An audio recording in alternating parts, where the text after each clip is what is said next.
기도하겠습니다. 좋으신 아버지 하나님, 오늘도 저희들에게 이 아침의 시간을 허락하여 주시고 또 말씀을 묵상하게 하시니 감사를 드립니다.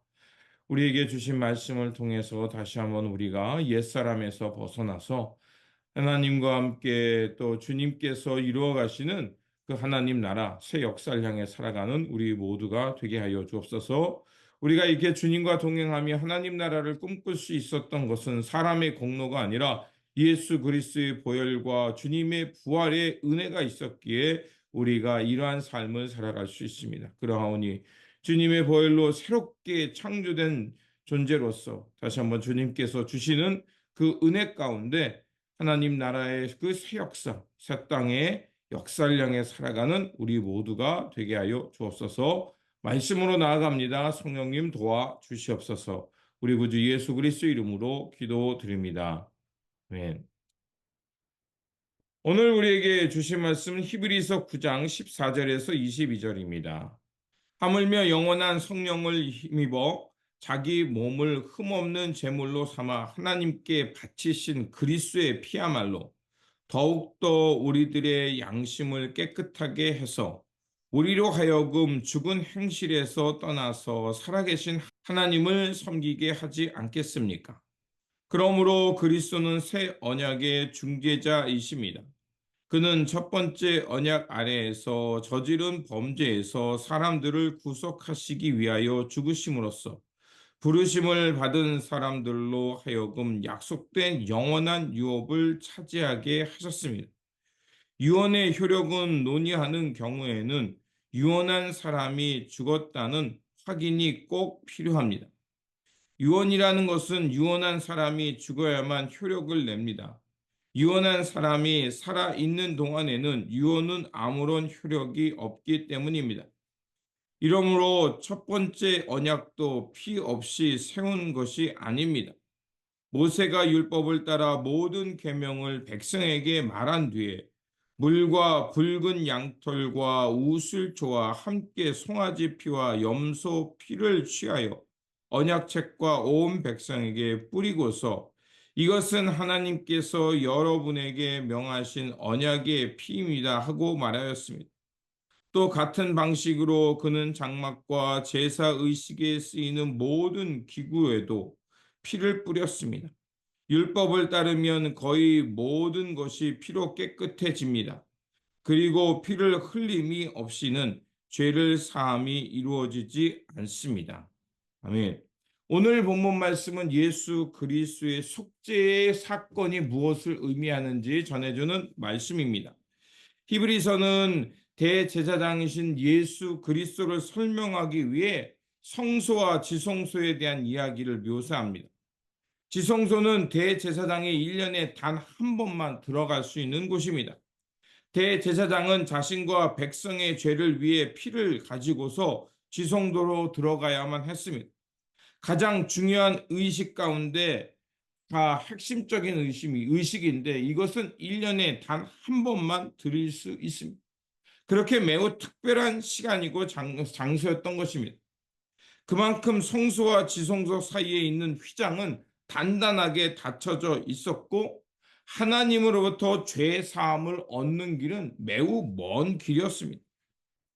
그래서 이 성소와 지성소 그리고 대제사장이 행하는 1년에 단 한 번뿐인 이 속죄소의 이 사건을 통해서 다시 한번 예수 그리스도께서 피 흘림의 사건이 무엇을 의미하는지 우리에게 말을 하고 있습니다. 그 성소와 지성소에 들어가는 그 대제사장은 그 보혈의 피를 가지고서 그 하나님 앞에 나아가야 되고요. 그리고 속죄의 사건을 이루기 위해서는 그 피를 가지고 이제 모든 백성과 성전에 쓰는 도구와 이렇게 그것을 뿌려야만 거룩한 백성이 되고 거룩한 책이 되고 성전의 기물이 됩니다. 그렇기 때문에 이것은 함부로 만져서도 안 되고 하나님 앞에서 부정한 채 쓰여져서도 안 되는 것이었습니다. 이러한 거룩한 의식, 피 흘림의 사건을 통해서 예수 그리스도의 십자가 사건이 무엇을 의미하고 있는지 우리에게 말해주고 있습니다.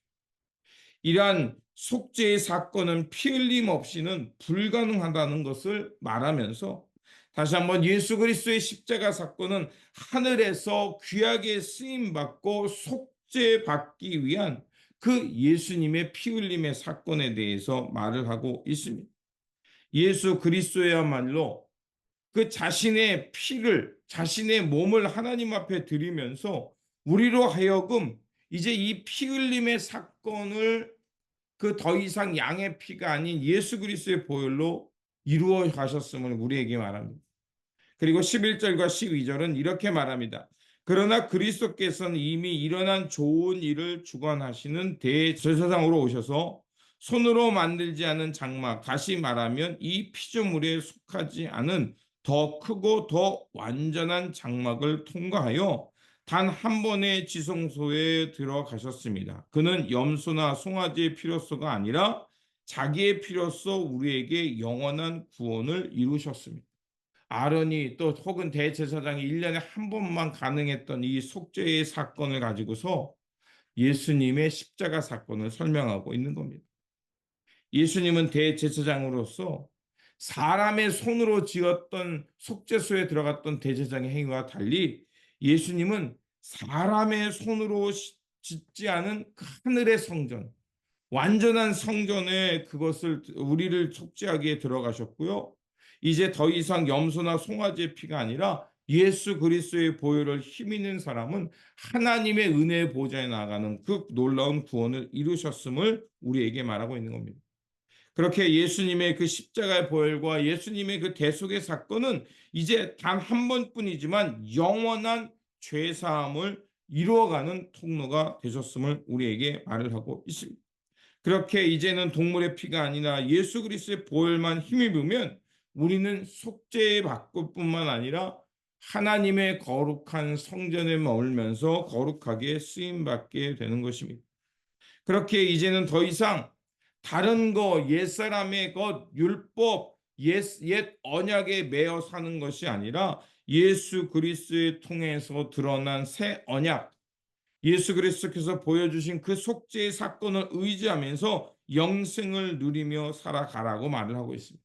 15절 이렇게 말합니다. 그러므로 그리스도는 새 언약의 중재자이십니다. 그는 첫 번째 언약 아래에서 저지른 범죄에서 사람들을 구속하시기 위하여 죽으심으로써 부르심을 받은 사람으로 하여금 약속된 영원한 유업을 차지하게 하셨습니다. 바로 이 점입니다. 9장에서 히브리서 저자가 말하고 싶었던 것은 이제 예수 그리스도의 대속의 사건을 통해서 우리 육체뿐만 아니라 우리의 내면이 새로워졌고 깨끗해졌다는 것입니다. 이렇게 예수 그리스도의 보혈로 깨끗해지고 온전한 우리가 이제는 하나님께서 써가시는 새 역사에 함께하는 사람이 되어야 합니다.